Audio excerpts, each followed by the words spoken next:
Boa noite a todos. Que boa noite maravilhoso. Que salão mais lindo. É um prazer estar conosco na noite de hoje. Estava pensando, depois que recebi o convite para falar com os amigos, sou lá do Centro Espírita Allan Kardec, sou de família espírita, de berço espírita. E a casa, normalmente, em que eu faço a primeira palestra, eu começo a falar do Criador. Mas, em homenagem ao padroeiro dessa casa, eu mudei a palestra. Eu vim trazer um recado que, ao final, os senhores irão perceber que esse recado tem tudo a ver com Jerônimo Mendonça. Ânimo e bom humor. Diz o Evangelho de João, e a palestra da noite de hoje está embasada nele, no seu capítulo 16, que quando os discípulos caminhavam com o Mestre, Jesus falava coisas que à época, 2000 anos atrás, o povo não entendia. E Jesus disse aos discípulos: vamos junto às sinagogas, às casas religiosas para pregar o Evangelho, mas não se enganem, porque os amigos que irá recebê-los, muitos deles expulsar-vos-ão das sinagogas. E assim o farão porque não conhece o meu Pai. E os discípulos ficaram sem entender a mensagem. Se eu vou na casa do Jerônimo Mendonça, se eu vou na casa do Allan Kardec, se eu vou na casa do semeador, se eu vou numa sinagoga falar das lições do Mestre, como que os meus amigos, receptores daquela casa, irão me expulsar? Uma mensagem que à época não foi entendida. Mas Jesus nos alertou que posteriormente iria rogar ao Pai para trazer a verdade através de um espírito chamado Allan Kardec, que nos contará, esclarecerá, não trará novidades, mas irá nos esclarecer as lições que há muitos anos, muitos milênios não foram compreendidas. Coube a ele, num capítulo chamado Moral Estranha, capítulo 23, trazer algumas lições, moral estranha, para esclarecer para nós o que o Cristo disse à época.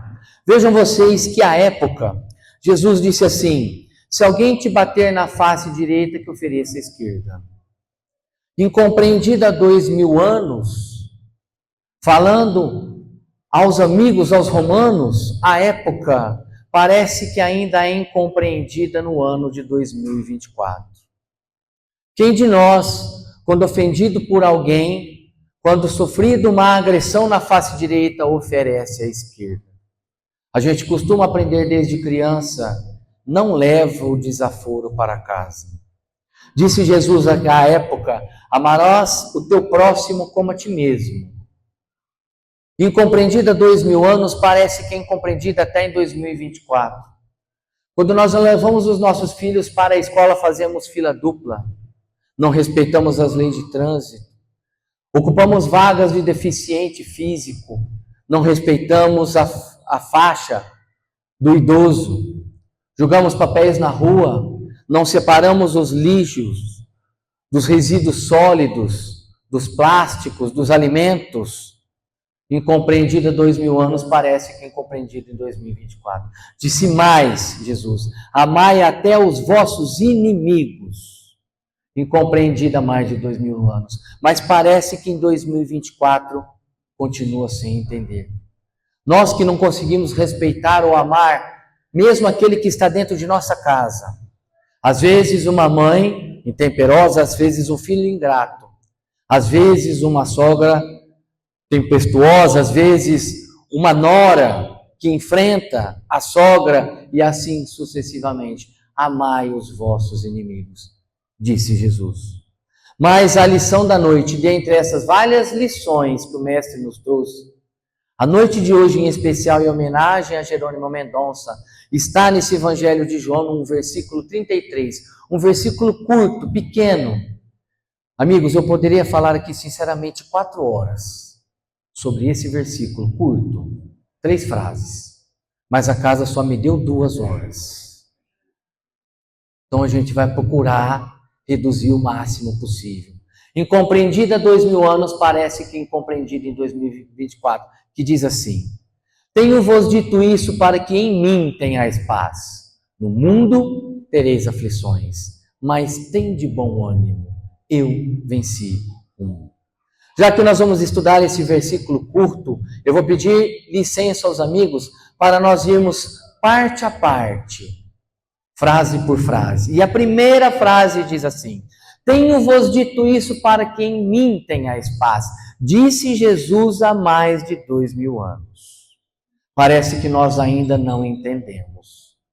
Tenho-vos dito isso para que tenha paz. Fui procurar no dicionário a palavra paz. O que diz paz? Paz, na língua dos humanos, é estado de calmaria, ausência de conflito, momento de alegria, de ficar esfuziante, aquela paz. Que paz! Mas Jesus disse: tenho-vos dito isso para que em mim tenhais paz. Dito o quê? Dito isso: se alguém lhe bater na face direita, ofereça a esquerda. Amai o teu próximo como a ti mesmo. Amai os vossos inimigos. Bem-aventurados os humildes, bem-aventurados os misericordiosos, bem-aventurados os puros de coração, os pobres de espírito. Tenho-vos dito isso para que em mim tenhais paz. Quando Jesus diz, em mim tenhais paz, ele está dizendo que existem dois tipos de paz. Uma paz que está em Jesus e uma paz que não está em Jesus. A paz que não está em Jesus é a paz do homem. É a paz que passa. É a paz que a gente costuma correr atrás como se fosse a verdadeira felicidade. É aquela paz que a gente levanta às 6 horas da manhã, procurando o melhor emprego, procurando o melhor carro, procurando o melhor convívio, procurando nas coisas materiais, algo que na eternidade terá fim. É a paz passageira, é aquela paz ilusória, é aquela paz que passa, é aquela paz que a gente consegue e confunde esse negócio de paz com momento de alegria. Vou dar exemplo que exemplifica. Nós levantamos todos os dias 6 horas da manhã para trabalhar. Para que trabalhar? Para comprar coisas, para consumir, para viver bem. A gente trabalha às 6 horas da manhã, chega cansado em casa às 8 horas da noite, trabalha todos os dias para comprar um carro novo. O brasileiro adora carro. Não pode sair um modelo novo, ele já quer um modelo novo. O brasileiro gosta de celular. Mulheres gostam de bolsas, de vestidos, brincos, coisas novas.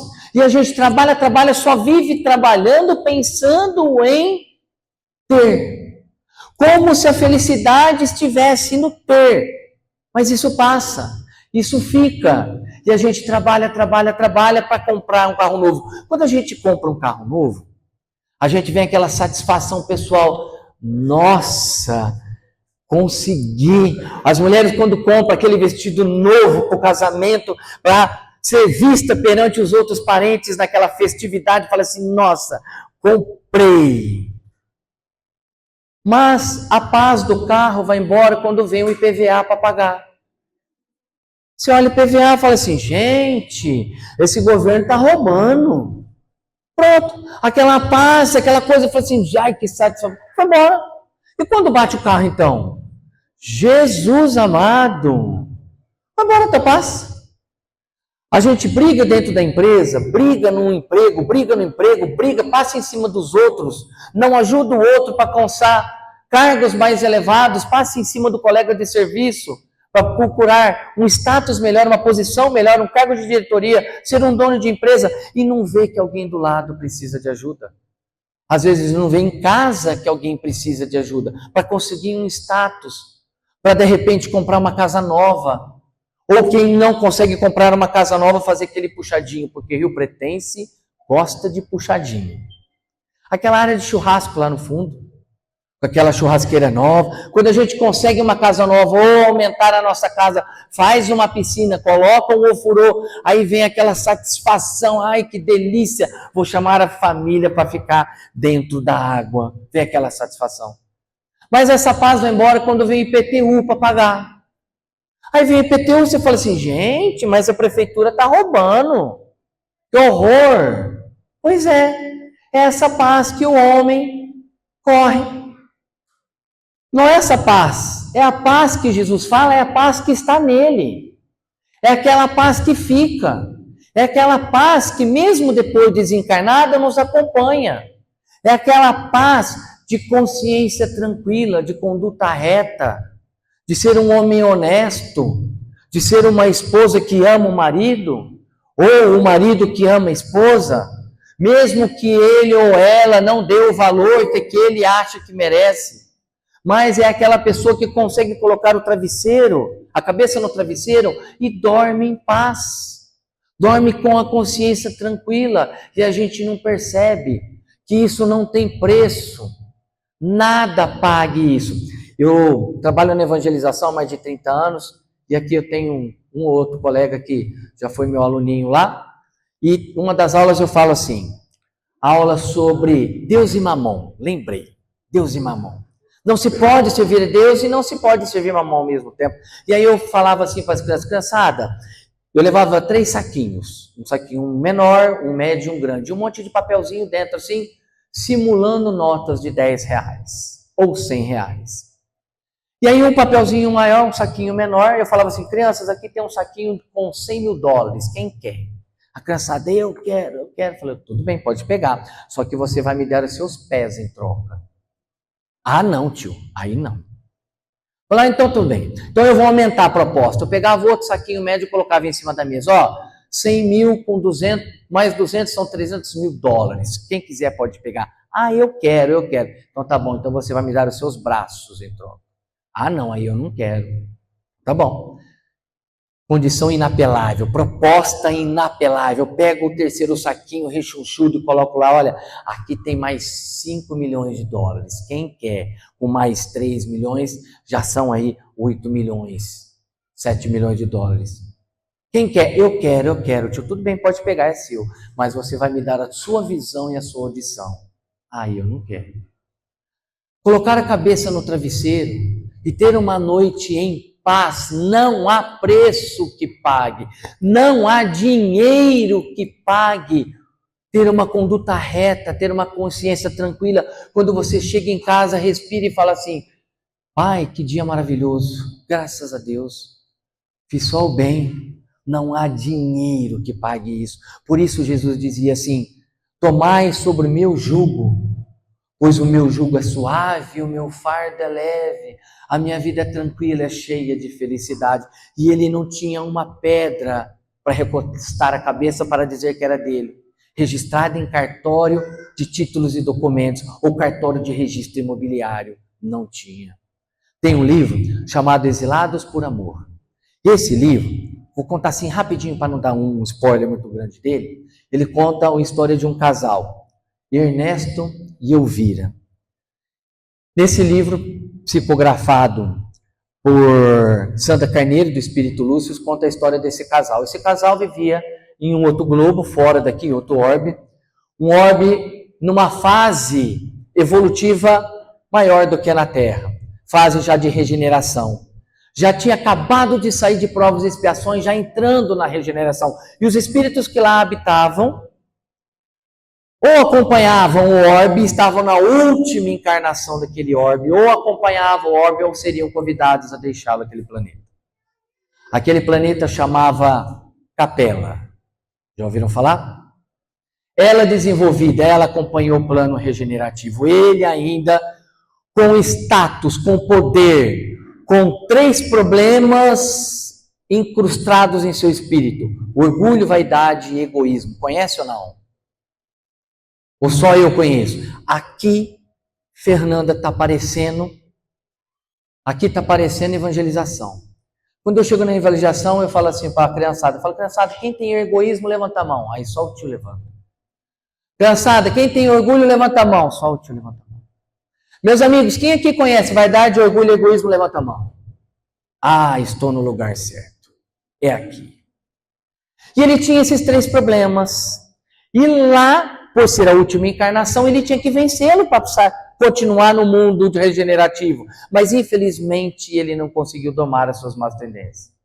foi convidado a ir para um orbe menor, mais atrasado, um planetinha na Via Láctea, chamado Terra. Conhece ou não? Então, veio para cá. Foi convidado, por assim dizer, compulsoriamente, diz o livro, narra o livro, e veio para cá com uma turba de espíritos. Infelizmente, em fase de provas e expiações. Por que exilados por amor? Porque ela, Elvira, já repararam que mulher normalmente é mais evoluída que os homens? Impressionante, né? Você vê Andréa Luiz e a mãe de Andréa Luiz já lá para cima. Você vê lá Públio Lentulus lá embaixo e a esposa já lá para cima. Nós homens temos que tomar cuidado. E aí ela veio com ele, ela pediu para a espiritualidade, posso ir? Eu quero ir com ele, eu quero ajudar o meu amor. Posso ir? Pode. Teve a permissão do mais alto para acompanhá-lo, para ajudar no progresso pessoal dele. E aqui ele veio, na época dos egípcios, com a personalidade de Amenhotepe.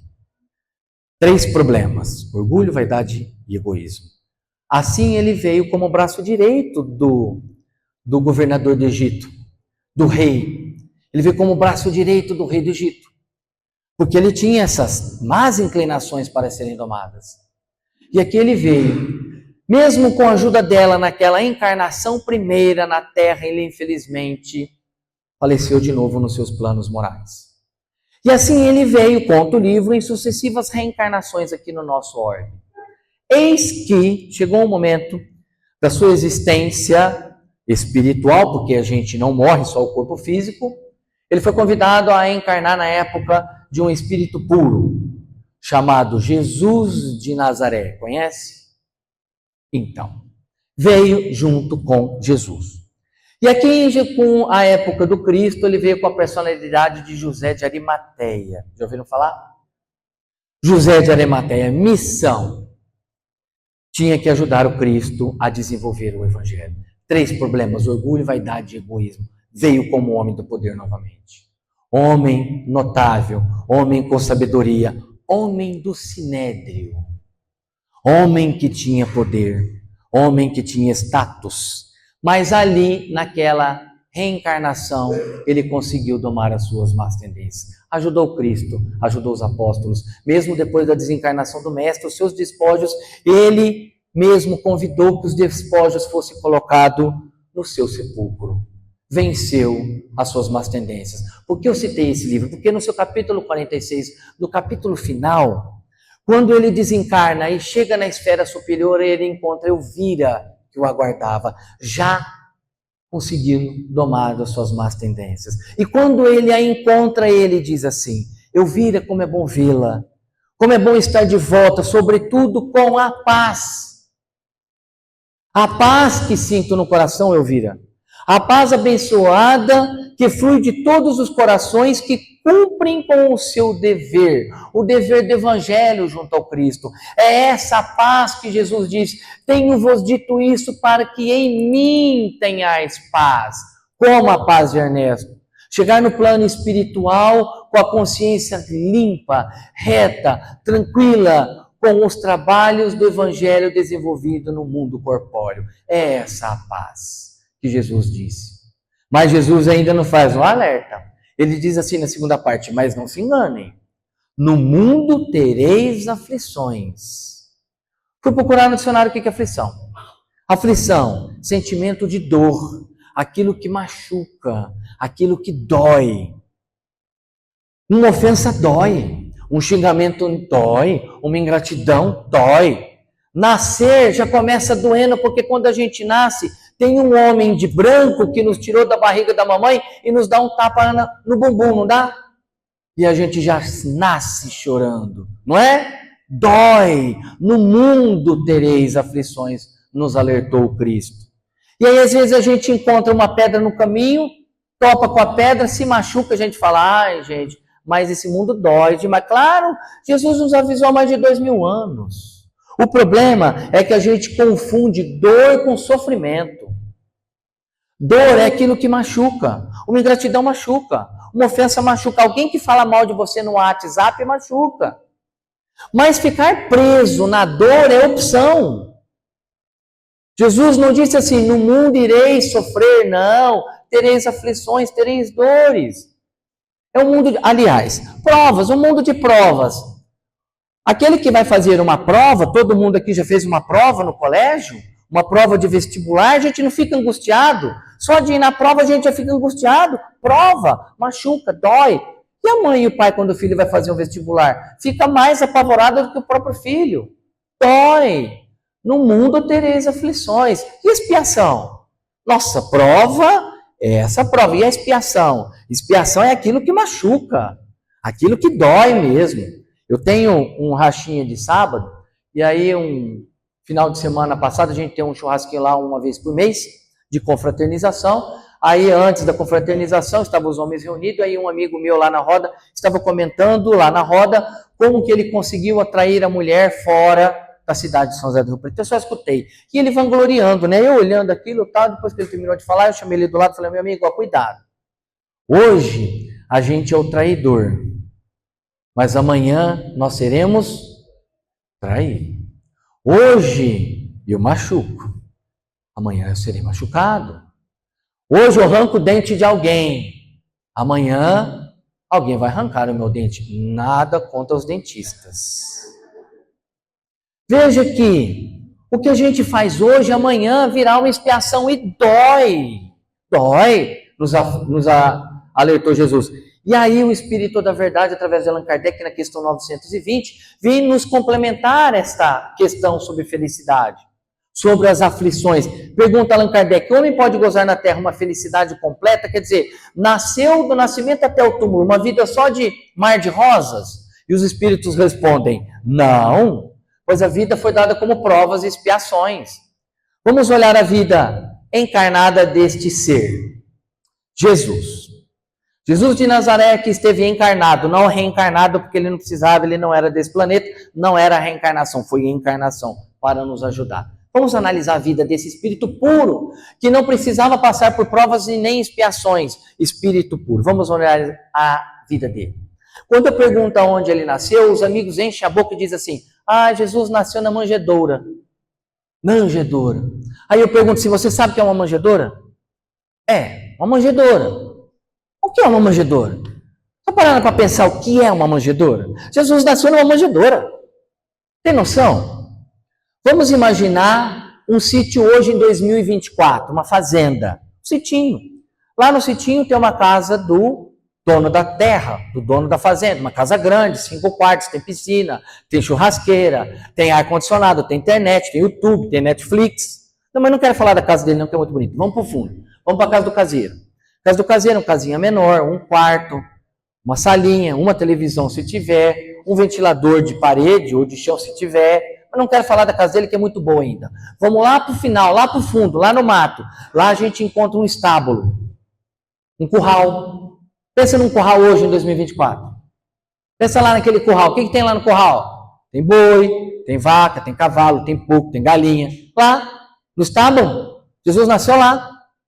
Pensa num pote, num recipiente, numa peça, nesse local onde se coloca feno, o boi para a vaca vir comer.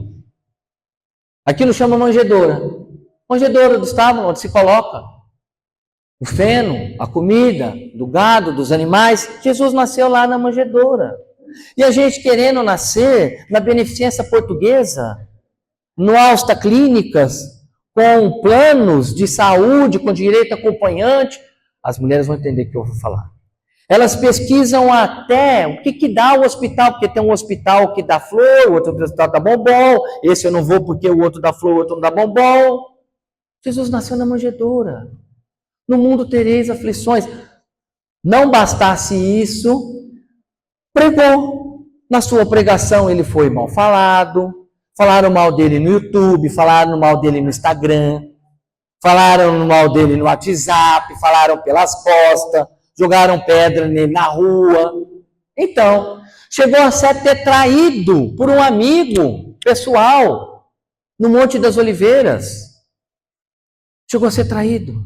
Quando alguém fala mal da gente no WhatsApp, vem aquela dor íntima. Imagina Jesus sendo traído e preso injustamente. Quando foi preso injustamente, imagina ser preso injustamente.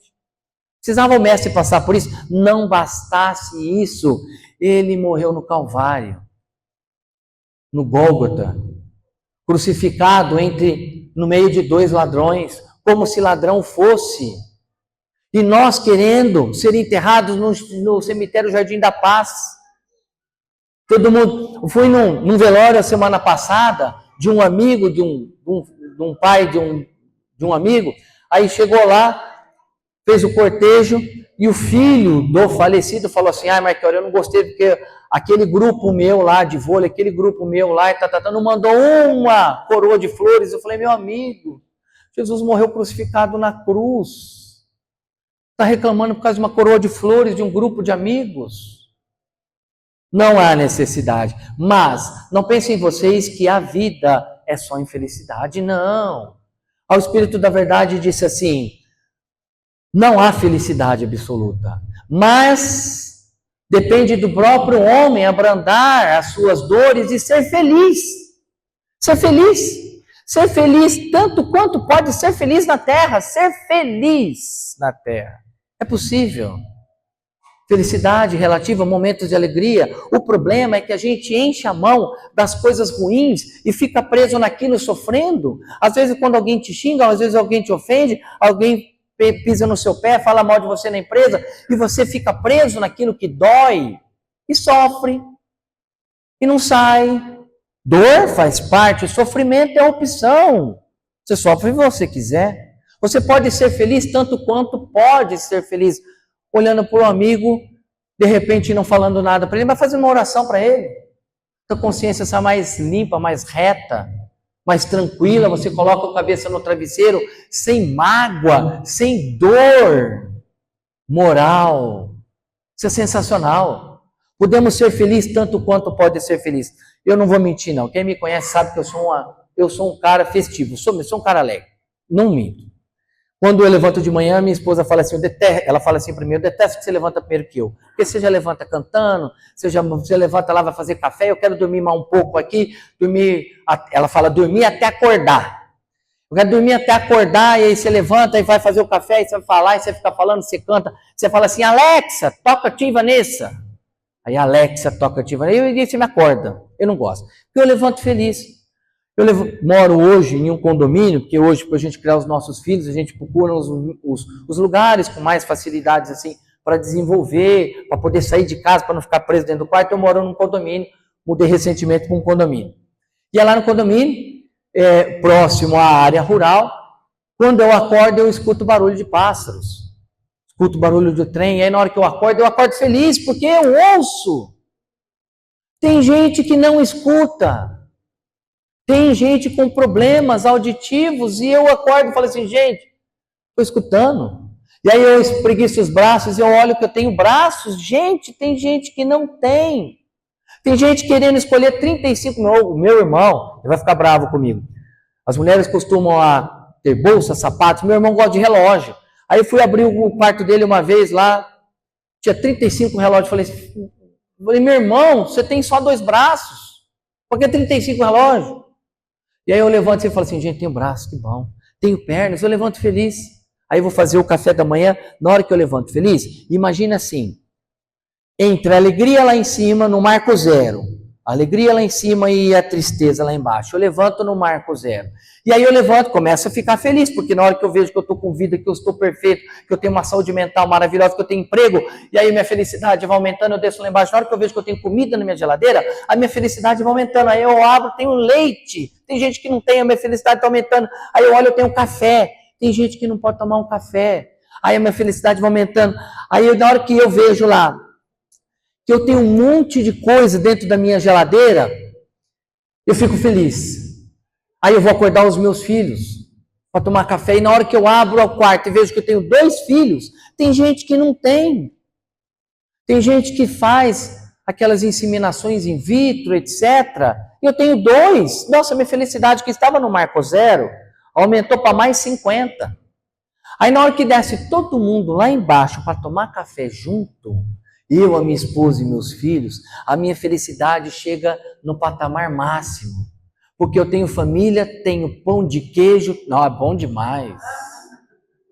Pão de queijo e café de manhã, bolo de cenoura. Gente, é sensacional. Minha felicidade está lá em cima, no grau 1000 lá em cima. Aí todo mundo toma um café, todo mundo se troca, eu tenho que sair, eu moro ali próximo a Mirassol, eu tenho que pegar o Washington Luiz para vir para Rio Preto.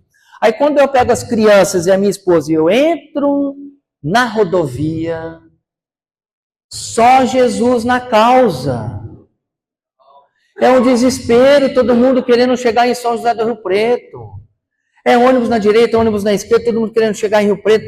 Aí é moto no meio, moto do lado, todo mundo buzinando. Aí alguém abaixa o vidro, fala um impropério para mim, eu tenho que escutar aquilo às 7h30 da manhã. Eu falo, gente, a minha felicidade lá na mesa do café da manhã que estava nível 1000, baixou para 50 de novo. Ninguém merece. Aí eu deixo a minha esposa na escola, no serviço dela, deixo meus filhos lá na escola, chego no meu emprego. Quando eu chego no meu emprego, eu encontro aquela pessoa, aquele cara chato, aquele que só fala de política, só fala de presidentes de países, de nações, partidos políticos, futebol. É aquele cara chato que fala do colega mal, do colega do lado, fala da vizinha, fala daquele escrevente que trabalha. Aquele cara chato, conhece algum chato? Está aí do seu lado? Não olha para o lado, olha para mim. Porque se ele souber que você ali acha chato, ele vai ficar insuportável. Aquele chato. Aí eu chego lá, encontro aquele cara chato, nossa, a minha felicidade que estava na ala da alegria 50, vem para a ala da tristeza. Nossa, eu já chego assim, já estressado às 8 horas da manhã no emprego. Aí aquele cara com a aura negativa, vem falando coisa negativa, ruim, chato, eu saio de perto falando, eu não quero, por favor, vou lá para minha mesa. Na hora que eu sento na mesa, quem pinta na frente da minha mesa? O meu chefe de mau humor. Sabe aquele dia que você fala assim, nossa, nasci. Jesus, acordei, não era para ter levantado. Então, aí a minha felicidade está lá embaixo. Aí, depois de um certo tempo, eu olho no relógio e percebo que é sexta-feira, 6 horas da tarde. Opa, já escutei o ru aí. Sexta-feira, 6 horas da tarde, é a hora do happy hour. Olha o nome que a gente dá para sexta-feira. Horário feliz. Como se a felicidade não fosse na quarta, na segunda, na terça-feira. Levantar com vida, levantar bem, levantar com emprego, levantar com família, ter comida em casa, ter um carro para se locomover, pequeno ou grande, ter um lar para voltar no final do dia. Não, eu deixo para ser feliz na hora da felicidade, sexta-feira, 6 horas da tarde. Tem gente que deixa para ser feliz quando vai tirar férias. Gente, para tirar férias pela CLT, artigo 143, lá é 1 ano. Não dá, é muito tempo para ser feliz. Sexta-feira, tem uma raiva daquele rapaz, desculpa a expressão, né? Uma raiva bondosa daquele rapaz que você olha no Instagram e fala assim, sextou, papai. Sextou, papai, daí? Segundou, terceirou, sábado. Gente, a felicidade tem que ser segunda-feira de manhã, quando você tem um emprego para ir. Tem gente que não tem emprego, está na fila do desempregado. A gente olha na mão aquele monte de coisa ruim e se prende naquilo e fica sofrendo. Esquece da paz de Jesus, de um corpo, de uma família, de uma mãe que ainda tem, de um pai que ainda tem, de filho quem tem, do emprego quem tem. E a gente esquece das pequenas coisas que, se a gente for contabilizar, ocorre mais vezes do que as coisas ruins. Mas a gente dá pouco valor para as coisas boas. O problema da gente é que a gente coloca a nossa felicidade num ponto lá no final e esquece de viver a felicidade. Quando eu era criança, estudei ali na Ezequiel Ramos, descendo na Marechal Deodoro, próximo à Basílica, eu sempre morei na Boa Vista. E quando eu era pequeno, criança, eu não gosto de ir na escola quando tem 6 anos de idade. Não quer ir na escola, quer brincar, quer chutar bola, quer ir para a rua, mas precisamos ir para a escola, primeiro ano, tem que ir. E a mãe pega na mão e tem que levar. E aí, quando eu fui de cara amarrada para a escola no primeiro ano, eu lembro da minha diretora, chamada Dona Misson. Ela olhou para mim e falou assim, por que você está emburrado desse jeito? Eu queria brincar, né? O diretor falou assim, calma, minha querida criança. Calma, estude 8 anos, porque hoje são 9 anos, fala 9 períodos. Na nossa época era a 8ª série, era da primeira até a 8ª série. Estude 8 anos, porque na hora que você chegar no colegial, lá você vai ser feliz. Porque no colegial você vai ser jovem. No colegial, jovem tudo pode. No colegial usa calça rasgada, não é? Como se fosse moda. Calça suja, piercing no nariz. Hoje usa chinelo com uma meia por fora, já viram aquilo? Jesus, meu filho. Nossa, ele vai ficar bravo comigo. Aí eu olho e falo assim, gente, mas é jovem, jovem tudo pode. E ela falou assim, estude. E aí a gente estuda 8 anos com cara amarrada. E a gente chega no colegial falando, agora eu vou ser feliz. Porque agora eu sou jovem, tudo pode, tenho liberdade. Mas aí você chega no colegial e vê um monte de amigos desesperados. Porque ao invés de 1, 2 matérias, 1 ou 2 professores, até a 8ª série, agora você tem 15 professores. São 15 pessoas de mau humor de manhã. Por causa do salário, reclamando da escola, do governo. Tem 15. Matemática, física, biologia, história do Brasil, história geral, história não sei o quê, história não sei o quê. Pronto. Aí o meu diretor, na época do colégio, ele falou assim, calma, meu jovem. Estude o colegial, porque quando você entrar na faculdade, você vai ser feliz. Você vai faculdade, lá você vai ser feliz. E a gente veio fazer o colegial, todo mundo com o cara amarrado. Quando eu entrei na faculdade, eu achei que eu ia ser feliz, encontrei um monte de gente desesperada. Todo mundo, nossa, você tem estágio? Eu falei, não tenho estágio, estou entrando na faculdade agora. Ah, mas sem estágio você não é nada. Você não vai ter emprego, você vai ter um diploma que não serve para nada. Rasga isso aí. Vai ser youtuber. Vai ser jogador de futebol. Vai ser pagodeiro. Serve para nada. Aí eu todo mundo desesperado, procurando emprego, procurando não sei o que, procurando defesa de tese e tal. Aí eu encontrei com o meu diretor da faculdade e falou assim, calma, meu jovem. Faça a faculdade, na hora que você conseguir o diploma, o primeiro emprego, lá você vai ser feliz no seu primeiro emprego. Aí a gente faz 4 anos, 5 anos de faculdade.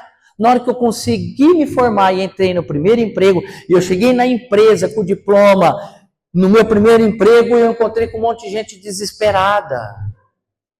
Desesperada porque o salário era baixo. E eu, ocupando o menor lugar, eu olhava no meu salário e falei assim, gente, isso não dá para pagar nada.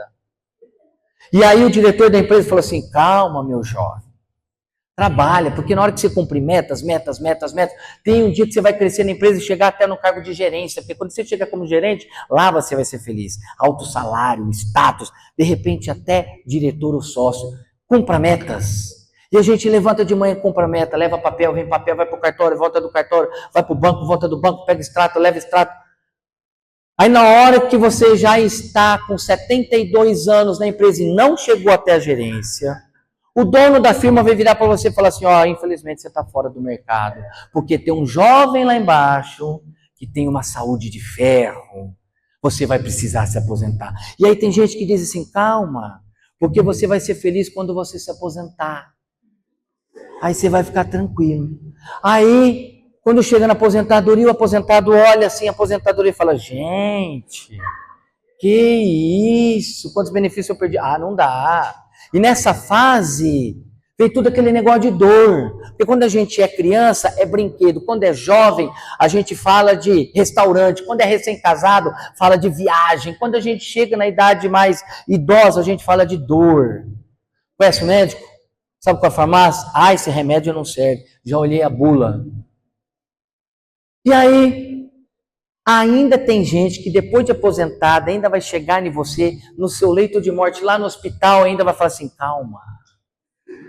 Você vai ser feliz quando você desencarnar. Assim, gente, a gente desencarna, se abre os olhos, dá-se conta que você está no mundo espiritual, não mais de carne, você abre o olho, mas está tudo meio escuro ainda, porque você não cumpriu com o evangelho, não teve a consciência tranquila, abriu os olhos, está tudo meio escuro, você procura por alguém e não acha, como André Luiz ficou lá 8 anos, e aí você fala assim, gente, eu achei que ia ser feliz depois de desencarnar, e fica lá, passa 8 anos, até vir um mentor espiritual e descer e fala assim, ai meu querido, vim te resgatar, e falou assim, graças a Deus agora eu vou ser feliz. Vai, você vai reencarnar. Pois é. A gente coloca a felicidade lá no momento futuro, lá na frente, lá eu não sei aonde, a gente esquece de ser feliz.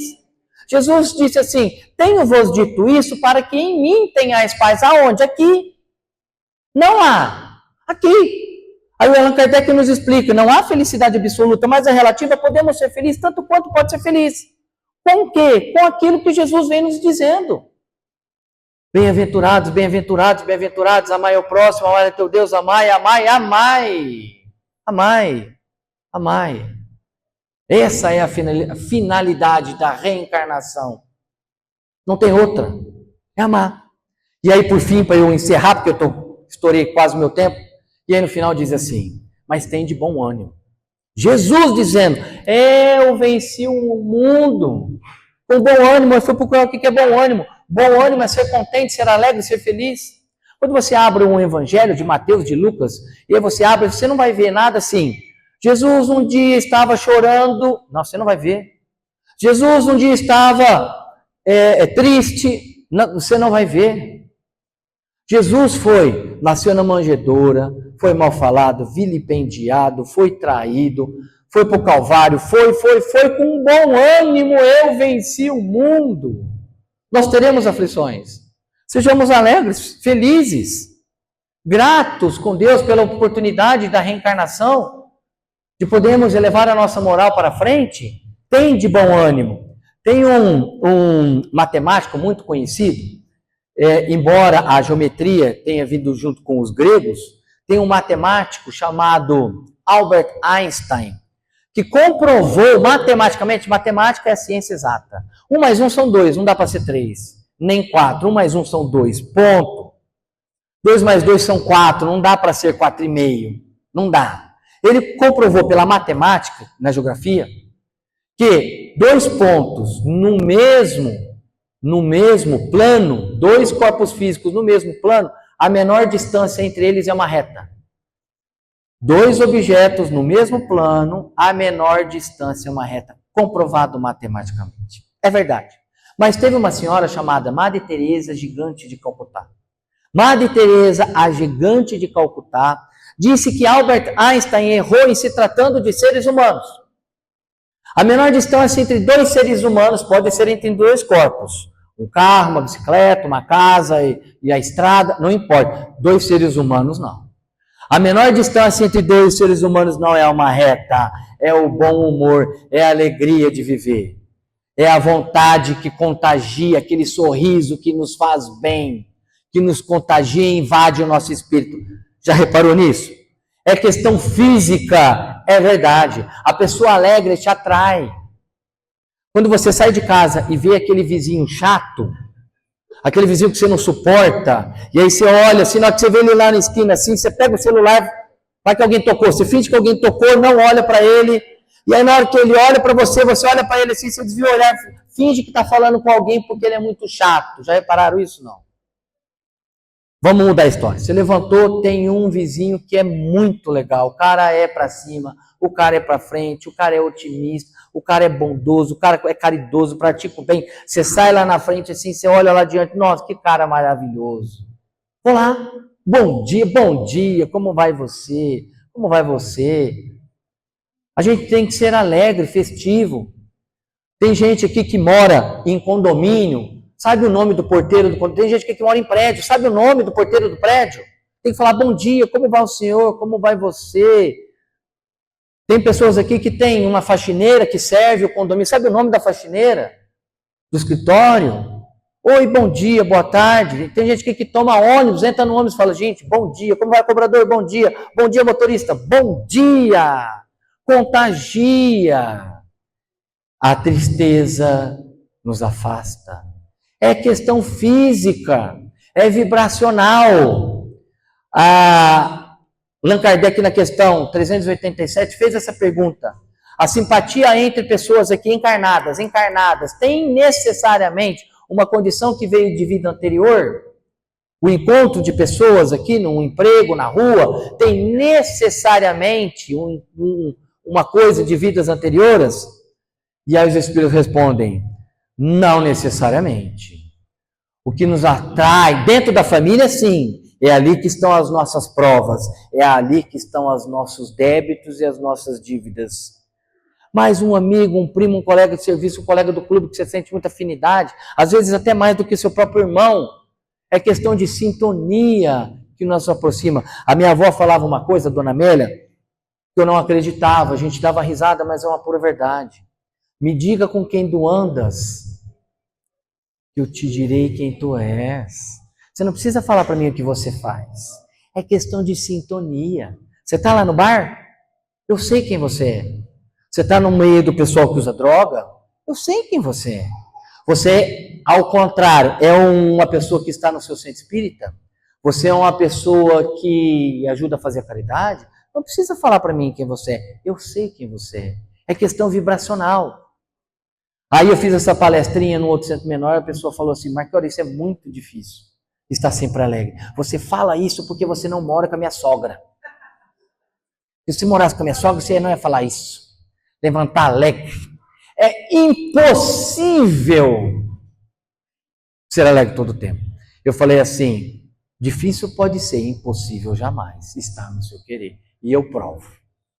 Essa pessoa, Mahatma Gandhi, nacionalista, indiano, advogado, libertou um povo inteiro, uma nação, sem pegar em armas, sem pegar numa pedra, sem pegar num pau, sem levantar um punho. Fez uma revolução não armada e libertou seu povo da dominação da Grã-Bretanha. Diz a bibliografia dele que quando ele foi fazer um piquete, em vez de colocar fogo em pneu, parar a rodovia, já viram isso? Não.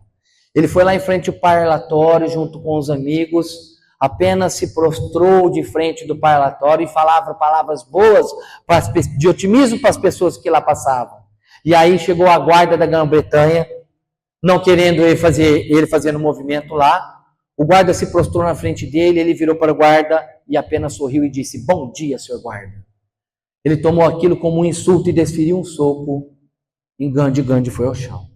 Gandhi se levantou, olhou para o guarda e falou assim, eu acho que você não me escutou. Bom dia, seu guarda. O guarda tomou aquilo como um tapa de luva de pelica. Já ouviram falar nisso? Desferiu um segundo soco em Gandhi. Gandhi foi para o chão. Quando Gandhi levantou, a multidão olhou para ele com aquela cara do emoji assim, ó. O que será que ele vai fazer? Ele virou para o guarda e disse assim, guarda, você não me respondeu, mas eu te desejo um bom dia e vou orar por você. O guarda virou para ele e falou assim, com quem que você aprendeu a ser tão covarde desse jeito? Ele falou assim, com um homem que está no crucifixo do teu peito. Você que é inglês, cristão. Tenho certeza que Gandhi deve ter lido algo mais ou menos assim. No mundo tereis aflições, mas tende bom ânimo. Eu venci o mundo. Essa personalidade, Francisco Cândido Xavier, perdeu a mãe com 5 anos de idade. Pergunta para uma criança que perde a mãe em 5 anos se não dói. Dói demais. Trabalhou, psicografou mais de 450 livros, mais de 10 mil cartas. Diz a bibliografia, os contos de Chico, que quando ele estava fazendo a psicografia, ele recebeu uma mensagem de uma criança que a espiritualidade permitiu, porque a mãe se culpava, estava entrando em processo obsessivo, porque ela se culpava porque o filho morreu na piscina afogado em tenridade. E ela se culpava, estava entrando em processo obsessivo, pensando até em suicídio íntimo. E aí, o plano maior permitiu que Chico psicografasse uma mensagem da criança. E veio a mensagem de acalento para a mãe. E aí leram para a mãe a mensagem de acalento, mas veio um puxão de orelha. Mãe, para de pensar negativamente, mãe. O meu tempo na terra já foi, mãe, não foi culpa sua, eu estou bem com o vovô e com a vovó, está tudo certo, continua a ver. Para com os pensamentos negativos e para de pensar em suicídio. Quando foi revelado ao público, em frente aos amigos, na leitura, ela tomou aquilo como um insulto e cuspiu na face de Chico. Chico sobressaltou da mesa, Emmanuel, o espírito, virou para ele e falou assim, mas o que aconteceu, Chico? Falou, você não viu? Ele falou, vi, Chico. Limpe o rosto que deve estar chovendo e continue o seu trabalho com bom ânimo. Chico se recompôs, sentou na mesa, chamou o dirigente da casa e falou, olha, tem que consertar o telhado. Por quê? Deve estar chovendo. Goteirou no meu rosto. E continuou com a sua psicografia. Tenho certeza que Chico deve ter lido algo mais ou menos assim. No mundo tereis aflições, mas tende bom ânimo. E aqui eu encerro Por isso que eu fiz essa palestra. Eu não poderia falar de bom ânimo sem falar dessa personalidade. Como que eu vou falar de bom ânimo sem falar de Jerônimo Mendonça, mineiro, conhecido como o Gigante Deitado? Esteve aqui em São José do Rio Preto em uma oportunidade. Eu ouvi no Allan Kardec, quando esteve lá no nosso centro. Eu era muito jovem, eu não tinha ideia. Ainda bem que eu não tinha ideia, porque se eu soubesse na época o que ele é hoje, eu tinha atrapalhado a palestra para dar um beijo naquele homem acamado lá no púlpito. Jerônimo Mendonça, a sua bibliografia, os amigos podem falar melhor do que eu, mas apenas uma passagem para que uma homenagem à casa e ao seu patrono. Quando era jovem, até os 18 anos, uma criança perfeita, aliás, um jovem bonito, jogava bola, excelente jogador de futebol. Como todo jovem, tomava banho normalmente, depois do banho, se trocava para galantear as meninas na praça. E ele que gostava muito do filme do Tarzan, porque à época não tinha Marvel, não tinha o Superman, a Mulher Maravilha, ou não sei o que, negra, essas coisas, etc. Era o Tarzan, e ele era fã do Tarzan. Então ele tomava um banho, olhava de frente para o espelho, para ele mesmo, batia no corpo dele e falava assim: ei, Tarzan, tá bonito, hein? Vamos conquistar uma Jane na praça. E aí ia para a praça. Uma dessas noites foi convidado por um amigo para participar de uma sessão espírita. E como ele não era assim, um espírita de berço, pouco temeroso, achava que o centro espírita era um aeroporto de espíritos, subir desse espírito, né? E aí sentou-se no último lugar, o palestrante deu uma mensagem, foi tocado no coração pelas palavras de Jesus, resolveu ficar para a sessão mediúnica, que era logo na sequência da palestra, o que não é recomendado nos dias de hoje, por vários motivos. Mas lá naquela época, naquele centro, assim foi feito. E ele ficou para a sessão mediúnica. A primeira mensagem que veio para o médium recebeu. Normalmente se recebe todas as psicografias e se lê naquele centro lá no final todas elas. Mas a primeira recebida, o médium já chamou o dirigente da casa, pediu licença para ler aquela mensagem, porque o espírito mandou ler na hora, porque o receptor precisava receber a mensagem. E aí ele parou então a sessão, chamou o diretor falou: gente, tem uma mensagem, o espírito está mandando ler, então vamos ler. A mensagem é para um tal de Tarzan. Tarzan, segura aí no cipó da fé, porque você vai entrar na selva da dor. Tem ou não tem bom ânimo os espíritos para mandar uma mensagem desastrosa? Segura no cipó da fé, pois você vai entrar na selva da dor. Convidado a sentar depois de um determinado tempo, teve um problema nas pernas e não mais levantou. Convidado depois a não mais levantar da cama, nunca mais levantou. Depois de um determinado tempo, teve problema nas vistas, não mais enxergou. Cego, tetraplégico, cardiopata, continuou fazendo as suas palestras como um dos maiores palestrantes espíritas contemporâneos e amigo de Chico Xavier, espíritas, Jerônimo Mendonça. A sua marca registrada, bom ânimo. Tenho certeza que Jerônimo deve ter lido algo mais ou menos assim: no mundo tereis aflições, mas tende bom ânimo, eu venci o mundo. E assim então, para fechar, eu sempre passo para os amigos, para encerrar, uma mensagem. Os amigos que têm, e eu sei que aqui tem pessoas com problemas no seu dia a dia, com sogra, com irmão, no trabalho, com desemprego, com problemas financeiros, com problemas de relacionamento, não importa. Tem de bom ânimo. Mensagem do Cristo. Assim a gente consegue vencer o mundo. Portanto, com a mensagem bom ânimo no nosso livro, baseado na poesia de Carmen Sinira, a gente termina com essa psicografia de Chico Xavier que diz assim: não te entregues à lágrima somente, quanto à dor te procure o coração. Em todo clima vive muita gente, perdendo o dom da vida inutilmente na noite espessa da lamentação. Não te prendas ao sangue da pedrada, não te deixes a escombros, continua com Cristo a caminhada, sustentando a esperança iluminada nas lutas que te caem sobre os ombros.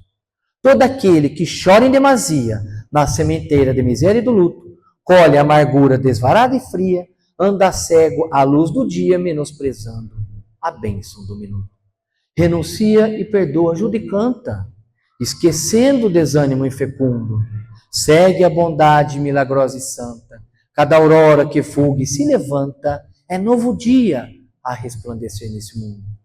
Tem de bom ânimo os amigos do Jerônimo Mendonça e avança mesmo no imprevisto. Para o amanhã, que a fé te descortina, lembra o sublime e bondoso Cristo, que fez dos braços fortes ao infinito as asas de luz para a ascensão divina. Que Deus nos abençoe e muita paz.